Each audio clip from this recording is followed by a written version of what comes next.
Warning: All Things Crime is a true crime production that may contain violent or disturbing material. Viewer or listener discretion is advised.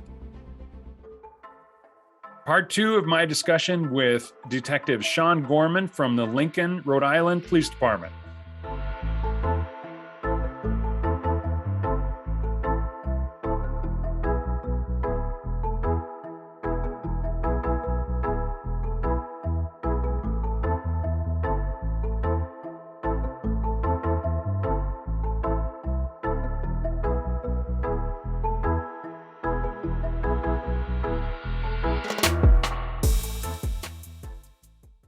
Oh my gosh, we just went through the Christmas season, and so you see people that are completely irrational just running into Walmart when it first opens on a Friday morning right after Thanksgiving, and you're like, what is wrong with this guy?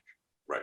He's like punching somebody over a TV or something like that. So I'm sure there are 5 stories on the TV right now that are talking about people acting irrationally. That's all you see. Is just that it seems like that's commonplace right now. So and I guess people could probably understand me now more than ever is when they see, these reactions on planes and airports. And like you said, during Christmas time and toilet paper and milk and all this other stuff. So, it's similar. You don't understand what's happening with these people. Yeah. Well, and I interviewed a guy named Dion Joseph. He's an LA cop, and he's worked 25 years in Skid Row, which you can imagine what that would be like. But his was a very, very interesting conversation. And especially with the politics down in LA, they have prosecutors that basically act more like criminal defendants than they do prosecutors, that, no bail and, or no cash bail or whatever that is, where criminals are basically, they can do just about anything and then be back out on the street within hours. And, there are all sorts of crazy things happening that put additional pressure on you guys because it's your responsibility to clean up the streets. And yet, whatever efforts you're putting in, a lot of times it's undermined. And so it kind of goes back to, where is your discretion available and where is your obligation start? So let's take a hypothetical, for example, and you go into this casino. I mean, you said it was, there was an assault, there was a 911 call, I'm sure. You were obligated basically to make an arrest, correct? Well, not necessarily. Again, we get there, we don't know what people think assaults are different things. Assault isn't necessarily someone, punching someone across the face. Assault can be as simple as a push. It can be as simple as a disagreement. It can be, there's a lot of things that people consider assault right now. And a lot of times they're wrong. But in that case, it was a little bit more aggressive. But I had to in that case because there was some injuries and whatnot. But in other cases, you can use your discretion. And we do use our discretion, which is another thing that is so troublesome, is that everyone thinks that we just go out there and we just want to ruin people's lives. And that's not the case. We use discretion all the time. And then sometimes we even get in trouble for using the discretion because we don't believe that there was enough there to warrant an arrest and that it was maybe just a misunderstanding. But then you come to find out the other person was a friend of an attorney general or something like that. And the next thing you know, you get a phone call saying, why didn't you arrest? Why did you use discretion? So it really is, it's a double-edged sword where you don't know whether it's going to be use your discretion and everything's going to be great. Everyone's going to be happy and you're going to feel good inside that no one was arrested and you did the best thing, or you don't use your discretion and you just arrest. And then they say, well, why did you arrest? Why didn't you use discretion? So to be honest with you, you just do the best with what you have, and you really hope at the end of the day it just works out. Oh, sure. Well, it drives me crazy, honestly, when guys come at, their Monday morning quarterback types, and especially during the bowl season, that's really applicable. But it seems that everybody is second guessing the police, no matter what you do. And I applaud you guys that are willing to actually do the job, because you 99.99% of you do it for the right reasons. And I have to throw this out there. Of all the police officers that I've met all over the world, And my second business is, other than the podcast and all things crime, is with MVAC systems. And I don't know if you're familiar with that system, but yeah. Yeah. Okay. Well, so obviously I interact with crime lab folks. I interact with crime scene investigators, detectives, prosecutors. I, interact with all of you guys. And I am yet to meet anybody that I would say, yep, that is a guy or a gal that should not be a law enforcement officer. And when I hear about them, the ones that I usually hear about them from are guys like you. And you're saying, yeah, we found somebody, they screwed up, and yeah, the screw up is all over the news, but we got rid of them. And, everybody that I've talked to that's a law enforcement officer that says nobody hates a bad cop more than a good cop. And correct. You guys, absolutely. Yeah, a lot of times it takes a little while, and it might take a major incident for the bad cop to actually, be exposed enough that you could say, yeah, he's actually is a bad cop and we got to get rid of him. But, you guys police your own pretty well. And like you said, none of you guys are out to ruin anybody's day. You just want to do your job. You want to serve your community and come home to your family. Correct. Yeah. And that's back to that, how we met on LinkedIn, which I just got on LinkedIn, by the way. I'm very private. So this is that whole thing, believe it or not, even though I'm on a podcast right now, I'm a very private person. Yeah. So I actually was not on LinkedIn for quite a while, just because, I do a lot of cybercrime, a lot of fraud, and I always feel like throwing your stuff out there is you're asking for trouble. But yeah, that's when I made that comment, just about everything going on right now. I just said, everyone saw this coming. Everyone saw, what is going to happen with crime related to the whole defund movement, and it's like everyone saw this coming, because especially like police officers, we knew this was coming. And the thing that's scary is, and police officers, we're police officers for a reason. If I had a Harvard degree, I would be making Harvard money and I would not be a police officer. So these people out there, they're supposedly the smartest people in the country, making policies and laws, are doing stuff that, that people like yourself and myself, we look at and we're like, this is not going to end well. How do you not know this? You're supposed to be smarter than me. I voted for you because you are smarter than me. You were supposed to be the best of us, and they're not. And I think that's what's scaring me more than anything, is that, a lot of these things, some of these decisions that you see being made, it's borderline insanity, and the decisions are made almost just a gut reaction, and that's not how you make sweeping changes in the world, is with gut reactions. That never turns out well, as far as I know. Yeah. I have a different opinion about a lot of these, especially, Harvard and some of these other prestigious, LA, UCLA and things like that. It's like, I don't know, man. My dad, who actually invented the MVAC, had a PhD and in microbiology and animal sciences. And in my opinion, he was a brilliant man, but he grew up on a farm. And he was a master welder. The guy just had it all together as far as common sense goes, because he knew what would actually work in practical terms. And I was in the military, and so it's kind of like that field expedient type thing, where you just look at a situation, you're saying, you can't apply that kind of logic to this situation because it just doesn't work in the real sense. And I think that's what a lot of these lawmakers, like what you're saying, these policy makers, when they make it, make these major sweeping decisions like what you're talking about, defund the police, I think is a perfect example.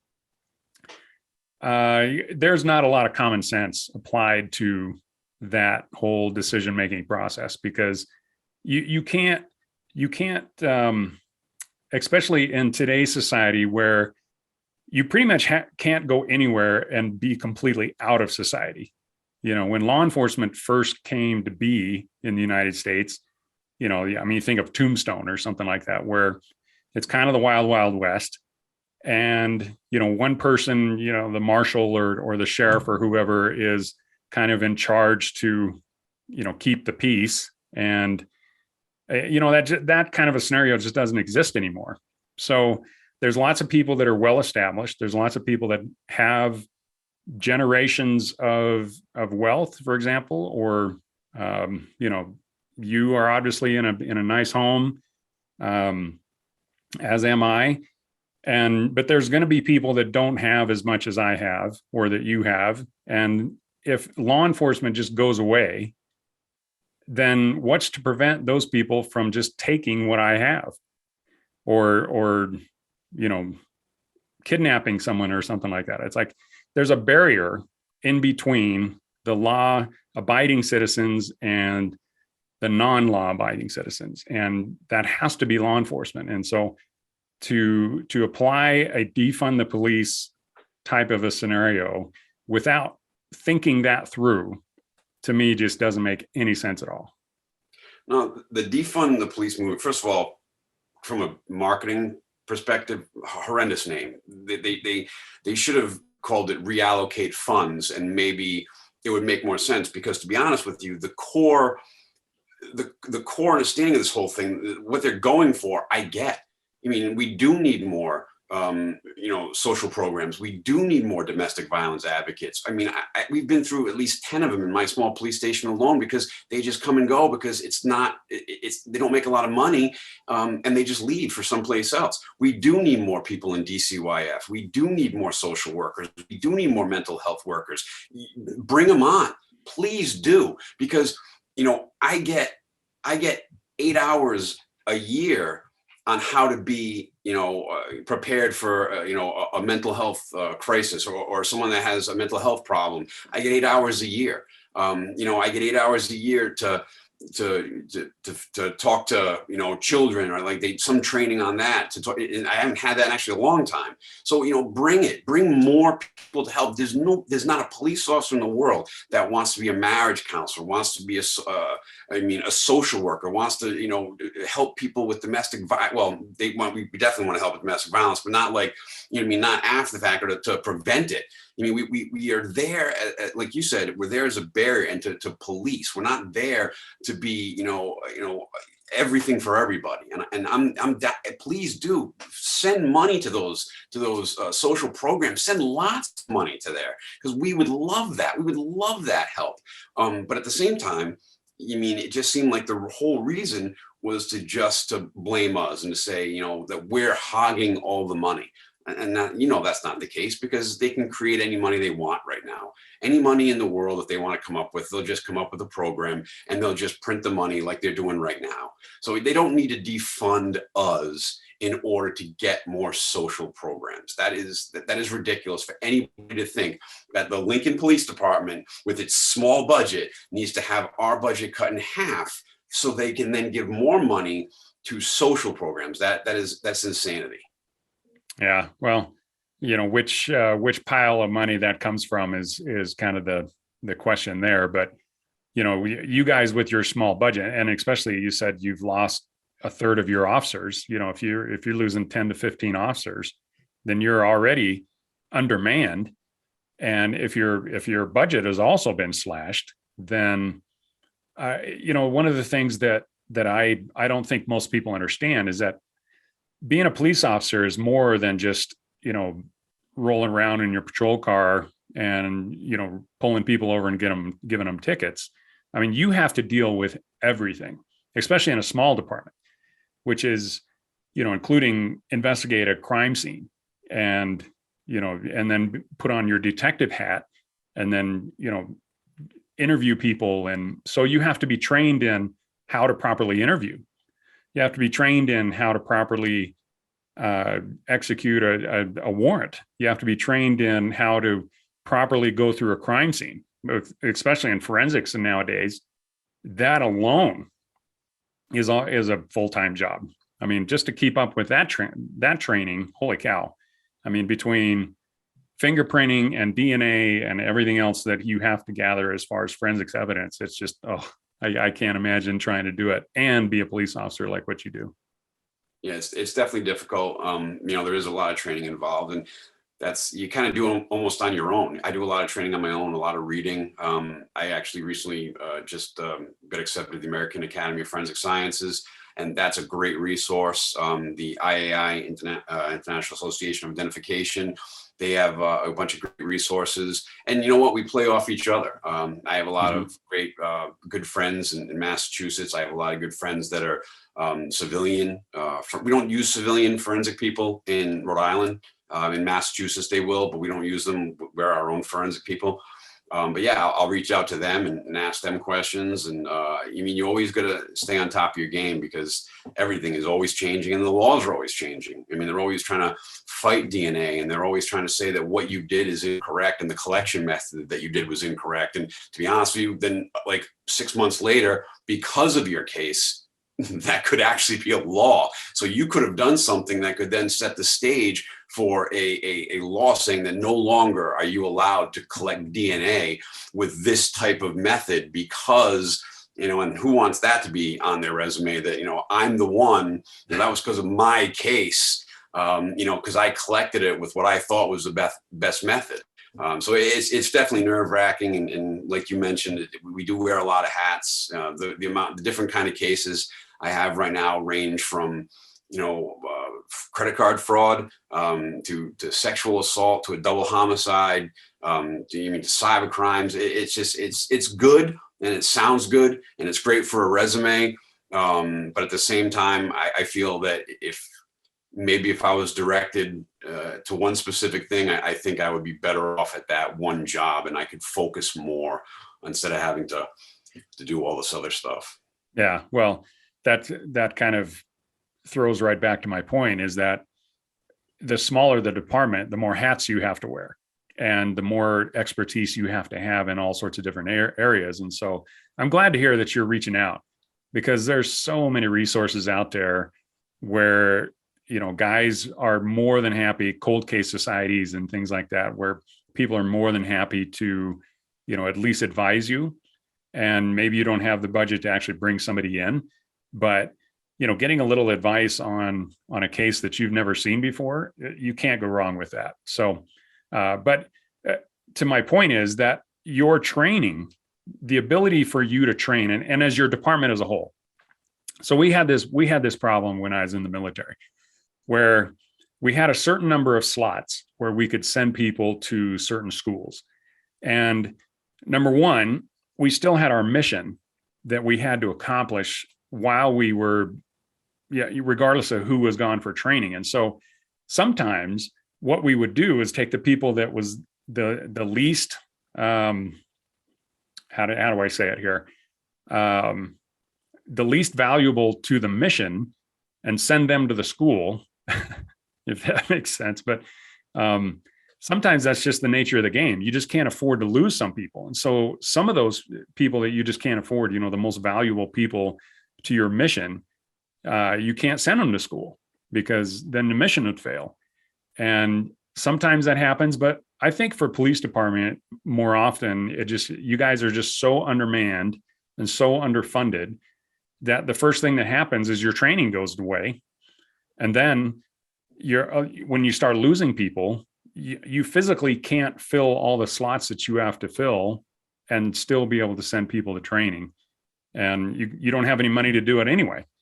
So it's kind of a double-edged sword, and it's both sides are against you. Right. And it's like that movie Perfect Storm, where you have the storms moving with each other, building off each other. That's what's happening right now. You have senior police officers with years, decades of experience leaving with that training that you're speaking of. They are leaving because they can, and because, let's be honest, not many people want to be police officers right now. And if you can find greener pastures, let's be honest, now's the time to do it. And they're leaving.